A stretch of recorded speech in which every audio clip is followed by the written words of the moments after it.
Hello everyone, good morning सभी को। और जैसा कि कल आपका फर्स्ट डे था एंड आज आपका जो है सेकेंड डे है। सेकेंड डे भी है आपका और सेकेंड जुलाई भी है, जो कि आपका दूसरा दिन है एसएससी सीएचएसएल एग्जाम का।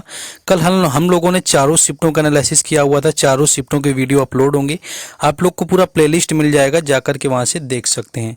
आज आपका जो है फर्स्ट शिफ्ट में एग्जाम समाप्त हो चुका है, तो जितने भी क्वेश्चन हमें मिल पाए सभी का एनालिसिस करने वाले हैं। बस आपको एक ही काम करना होता है, जो कि रिक्वेस्ट रहती है कि आपको लाइक एंड शेयर कर देना होता है, ताकि मैं हर शिफ्ट का जो है एनालिसिस आपको टाइम पर करवा पाऊँ। चलिए बिना टाइम वेस्ट के शुरू करेंगे। पहला क्वेश्चन आपका पूछा गया था कि 2023 तक भारत कितने सैप चैंपियनशिप जीत चुका है। देखिए, सैप चैंपियनशिप आपका होता है साउथ एशियन फुटबॉल फेडरेशन जो होता है, ये आपका होता है सैप। फुटबॉल से आपका रिलेटेड होता है जो सैप चैंपियनशिप होता है आपका साउथ एशियन फुटबॉल फेडरेशन। और ये इसलिए पूछा गया क्योंकि 2023 का भी करंट में ही इंडिया ने इसको जीता हुआ है। तो ये आपको है कि 2023 में जो है इसको इंडिया ने जीता हुआ था, और इसीलिए इसको पूछा तो कितनी बार जीत चुका है। देखिए, तो ये 9 बार इसका राइट आंसर था, यानी 9 टाइम्स जो है इंडिया इसका विनर रह चुका है। और अब तक ये कौन से एडिशन था, तो ये 14वें नंबर का हुआ था, यानी 2023 में 14वें नंबर का हुआ एंड 9 टाइम्स, यानी कि 9 बार जो है इसको भारत ने जीता हुआ है। और 2023 में भी क्या है, भारत ने जीता हुआ है। तो ये क्वेश्चन काफी ठीक ठाक मुझे लगा, अच्छा क्वेश्चन पूछा गया था घुमा फिरा के थोड़ा। नेक्स्ट एक क्वेश्चन देखिए, यहाँ पर मैचिंग करने का भी आया हुआ था आपका। वंदे मातरम दिया हुआ था एंड वंदे मातरम के साथ में आपका जन गण मन दिया हुआ था, यानी आपका राष्ट्रीय गीत दिया गया एंड राष्ट्रीय गान दिया गया। और दोनों के क्या थे कि मैच करने को ऑप्शन दिए हुए थे।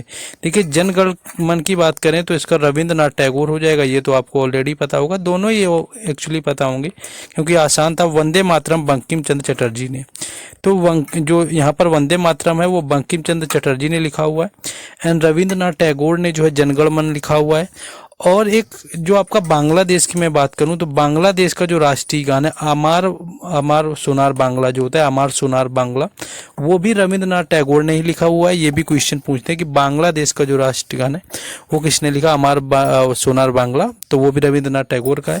एंड 1913 में क्या है कि रविंद्रनाथ टैगोर को मिला हुआ था जाकर के आपका साहित्य पुरस्कार, नोबेल आपका जो था, तो नोबेल का साहित्य पुरस्कार मिला हुआ था गीतांजलि इनकी पुस्तक के लिए, इसको भी याद रखना है। एंड 1915 में जो है इनको नाइटहुड की उपाधि भी मिली हुई थी। नेक्स्ट क्वेश्चन आपका पूछा गया कि सबसे अधिक महिला और जो पुरुष साक्षरता दर है इसमें सबसे ज्यादा अंतर वो कहां पर देखने को मिला हुआ है, तो राजस्थान आपको ऑप्शन में दिया हुआ था। अगर आपसे डिफरेंस पूछा हुआ था, यानी कि हाईएस्ट, यानी कि सबसे ज्यादा जो अंतर है, यानी कि साक्षरता दर में जो सबसे ज्यादा मैक्सिमम डिफरेंस की मैं बात करूं तो मैक्सिमम डिफरेंस में आ जाता है हमारा राजस्थान, जिसमें कि मैक्सिमम डिफरेंस आपका होता है। मिनिमम में आपका मिजोरम आता है, जो कि मेल और फीमेल जो लिटरेसी होता है उसमें जो आपका सबसे कम होता है वो आपका मिजोरम होता है। सबसे ज्यादा आपका अप्रोक्स कुछ 26 अप्रोक्स% के आसपास है, जो कि आपका राजस्थान में male and female literacy rate का डिफरेंस है, जो कि ऑल स्टेट्स में आपका मैक्सिमम होता है। नेक्स्ट क्वेश्चन है, देखिए कल आप लोगों को जैसे ही सारी शिफ्टें हुई थी, मैंने चारों शिफ्टों के पीडीएफ आपको आज Telegram channel and WhatsApp group में मॉर्निंग में डलवा दी थी। सभी का मैं डलवा दूंगा, तो हर अपडेट और टेलीग्राम पर आपको जुड़ जाना है आपको अपडेट के लिए। बाकी हर शिफ्ट जो हो जाते हैं आपकी चारों शिफ्टों, उससे रिलेटेड हम क्या करेंगे कि आपको पीडीएफ प्रोवाइड करा देंगे। तो आपको जुड़ जाना है जाकर के Telegram channel and WhatsApp group से, दोनों के लिंक डिस्क्रिप्शन में। नेक्स्ट एक क्वेश्चन था कि सितार और बांसुरी से रिलेटेड आपके दिए हुए थे, इसमें भी आपका देखिए मिलान करने को ही आया हुआ था कि जो आपका सितार से संबंधित कौन है और आपका जो कि बांसुरी से आपको पता ही होगा। एक तो आपको हरिप्रसाद चौरसिया काफी प्रचलित नाम है। हरिप्रसाद जो चौरसिया है इनका भी जो रिलेशन है हरिप्रसाद चौरसिया का, देखिए यहाँ पर लिखते हुए नहीं बना है, कुछ इशू आ रहा है जाकर के, रुकिए 1 मिनट इसको सही करते हैं हम लोग। हाँ, तो आपका सितार का रिलेटेड यहाँ पर पूछा गया था, तो सितार से आपको पता होगा, बांसुरी से एक तो आपके हरिप्रसाद चौरसिया हो गए। हरिप्रसाद चौरसिया के साथ में आपके पन्नालाल घोष होते हैं। पन्नालाल घोष के साथ में आपके राजेंद्र प्रसन्ना होते हैं, वी कुंजमणि होते हैं, ये आपके रिलेटेड हैं बांसुरी से। तो इन्हीं में से कोई नाम दिया होगा। सितार से आपके होते हैं पंडित रविशंकर होते हैं। पंडित रविशंकर के बाद इनकी बेटी होती है अनुष्का शंकर। एंड विद्यादित्य जो मुखर्जी हैं जाकर के, विद्यादित्य मुखर्जी की मैं बात करूं तो ये भी रिलेटेड है सितार से। एंड इसके साथ साथ आपके शाहिद परवेज हो गए, इनका भी रिलेशन सितार से। तो यही सारे लोग आपके पूछे गए होंगे। नेक्स्ट क्वेश्चन आपका था कि जो पौधों से होते हैं उनकी पत्तियों का जो पानी गायब हो जाता है, यानी कि वाटर वाटर लॉस होता है वो हमारा क्या कहलाता है, देखिए यहाँ पर आज लिखते हुए नहीं बनना है।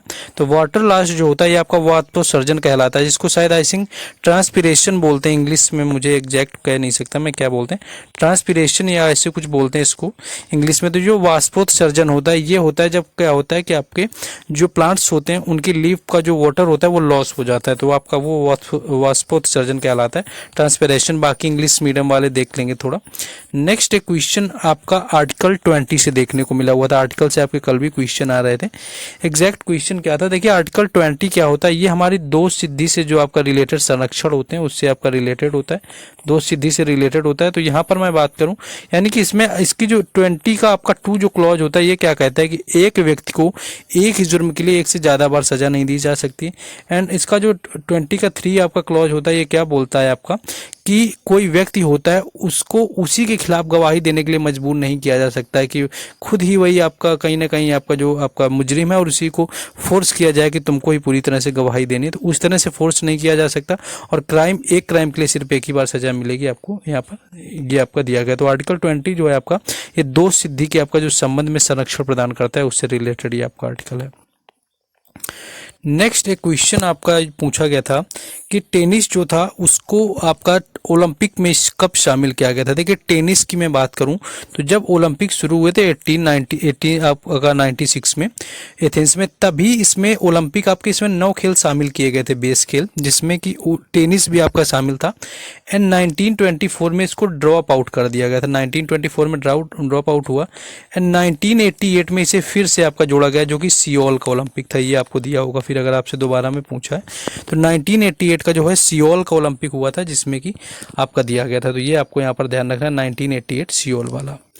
नेक्स्ट क्वेश्चन एक है आपका गुलाब चंद जो कटारिया हैं ये कहाँ के राज्यपाल बने। देखिए राज्यपाल से क्वेश्चन बनने लगा तो सभी को देख डालना है, तो ये असम इसका राइट आंसर हो जाएगा, यानी कि जो गुलाब चंद कटारिया हैं ये असम राज्य से रिलेटेड राज्यपाल हैं और ये 31 नंबर के हैं, आपसे नंबर भी पूछ सकते हैं, तो ये 31वें नंबर के हैं जो कि असम राज्य से रिलेटेड हैं, तो ये आपके याद रखना है। गवर्नर एंड सीएम आपको जो चेंज वगैरह हुए हैं थोड़े उन पर एक नज़र डाल लेने, क्योंकि अगर क्वेश्चन पूछा गया तो आगे भी पूछा जाएगा। एक क्वेश्चन आपका पीसी महालनोबिस से रिलेटेड आपके आए हुए थे, कथन टाइप के दिए हुए थे, स्टेटमेंट आपके 3 दिए हुए थे। देखिए एक तो स्टैटिक्स के आपके फादर बोले जाते हैं, यानी कि स्टैटिक्स के जो फादर हैं वो भी क्या है पीसी महालनोबिस हैं। एंड जो सेकंड हमारा 5 ईयर प्लान जो था पंचवर्षीय योजना वो क्या थी आपकी पीसी महालनोबिस मॉडल पर आधारित थी। तो ऐसे ही रिलेटेड कुछ इनके दिए होंगे आपको कि कब इन्होंने क्या किया वगैरह वगैरह, तो 2 से 3 रिलेटेड इनके कथन दिए हुए थे, अगर इनके बारे में आप अच्छे से जानते हैं तो आपने जरूर ही कर लिए होंगे। नेक्स्ट एक क्वेश्चन आपका पूछा गया था कि संयुक्त राष्ट्र कर के अध्यक्ष यहाँ पर पूछे गए थे, तो यहाँ पर मैं बात करूं तो डेविस फ्रांसिस राइट आंसर था आपके संयुक्त कर के अध्यक्ष की मैं बात करूं तो डेविस फ्रांसिस आपका राइट आंसर हो जाएगा जो कि इसके अध्यक्ष हैं डेविस फ्रांसिस। बाकी अगर संयुक्त राष्ट्र के महासचिव पूछे जाएं जो कि पहले भी कई बार पूछा गया तो वो आपके एंटोनियो गुटेरस हैं, वो भी याद रखना है, दूसरी बार महासचिव बने हुए थे संयुक्त राष्ट्र के, तो एंटोनियो गुटेरस से भी क्वेश्चन आता है। एंड डेविस फ्रांसिस जो है संयुक्त राष्ट्र करके अध्यक्ष हैं जो कि आज का आपका पूछा गया था। नेक्स्ट क्वेश्चन है कि बैडमिंटन में कितने पॉइंट्स के बाद साइड बदली जाती है, यानी कि जब 2 टीमें खेल रही होती हैं तो कितने पॉइंट्स हो जाते हैं एक टीम के ऊपर जाकर के तब वो एक दूसरे से साइड चेंज कर सकते हैं। यहाँ पर मैं बात करूँ तो 11 पॉइंट इसका राइट आंसर हो जाएगा कि 11 पॉइंट होने पर क्या करते हैं कि बैडमिंटन के जो प्लेयर होते हैं यहाँ पर तो एक साइड से दूसरी साइड चले जाते हैं, यानी कि आपस में क्या करते हैं कि वो लोग साइड चेंज कर लेते हैं। तो 11 पॉइंट्स जो है इसका राइट आंसर था। नेक्स्ट एक क्वेश्चन आपका सोमालिसा से पूछा गया था, सोमालिसा अपने यहाँ पर आपका सोमाशिला जो आपका होता है, सोमालिसा लिखा हुआ है, सोमाशिला जो आपका डैम पूछा गया था कि आपका जो सोमाशिला डैम है यानी कि बांध ये है आपका सोमाशिला, ये कहाँ पर है तो ये आपका पेन्ना नदी पर बना हुआ है। अगर आपसे नदी पूछी थी तो ये आपका पेन्ना नदी से बना हुआ है। एंड अगर आपसे स्टेट पूछे तो ये आंध्र प्रदेश में, यानी कि आंध्र प्रदेश की पेन्ना नदी पर आपका सोमाशिला डैम बना हुआ है। ये कोई नया क्वेश्चन नहीं है आपका, पहले भी क्वेश्चन प्रीवियस ईयर में ही पूछा गया है। तो आप लोगों को मैं एक ही चीज बताना चाहूंगा, क्वेश्चन प्रीवियस ईयर के आपके खूब भर भर के पूछे जाते हैं, तो प्रीवियस ईयर पर आप पकड़ बनाइए, आपकी जीके अच्छी हो जाएगी। और अगर आप नहीं बना सकते हैं तो मेरा आप टेलीग्राम चैनल से जुड़िए, वहां पर आपको अपडेट मिलती रहती है कि आप किसी भी एग्जाम की प्रीवियस ईयर क्वेश्चंस की पीडीएफ लेना चाहते हैं विद एक्स्ट्रा फैक्ट सॉल्यूशन तो वो मिल जाएगी, तो उसको आप लोग परचेज करके वहां से पढ़ सकते हैं। नेक्स्ट क्वेश्चन आपका था कि विजयनगर जो साम्राज्य आपका था इसका लास्ट जो है यहाँ पर डायनेस्टी पूछा हुआ था, वंश जो था विजयनगर साम्राज्य का। तो ये कौन सा था? तो लास्ट की मैं बात करूं तो अराविडू जो वंश था, यानी कि अराविडू जो आपका था, अराविडू इसका राइट आंसर था। यानी कि अराविडू, यहाँ पर एक तो आज लिखते हुए बिल्कुल ही नहीं बनना है, वैसे तो लिख भी जाता है। तो अराविडू जो था आपका वंश, अराविडू वंश जो था, इसका लास्ट आपका डायनेस्टी था विजयनगर का। तो ये क्वेश्चन आपका पूछा गया था। सारे जेन्युइन क्वेश्चन है जो कि आज फर्स्ट शिफ्ट में पूछे गए थे। एंड जिनका भी एग्ज़ाम होगा वो लोग क्या करेंगे, ये कोशिश करिए आप लोग, और जो भी एग्ज़ाम है तो अपने शिफ्टों के क्वेश्चन भेजा करिए, आप लोगों को भेजने चाहिए, क्योंकि आप लोगों को मैं एनालिसिस टाइम पर प्रोवाइड कराऊँ। टेलीग्राम चैनल और व्हाट्सएप ग्रुप की लिंक डिस्क्रिप्शन में, उनसे जुड़िए, वहाँ पर आपको सारी अपडेट मिलेगी। एंड वीडियो को लाइक एंड शेयर और चैनल को सब्सक्राइब करना है, क्योंकि ये क्या करता है, हमें मोटिवेट करता है कि आप लोगों के लिए बेहतर से बेहतर हम प्रयास कर सकें। बाकी मिलते हैं सेकेंड शिफ्ट में। जय हिंद।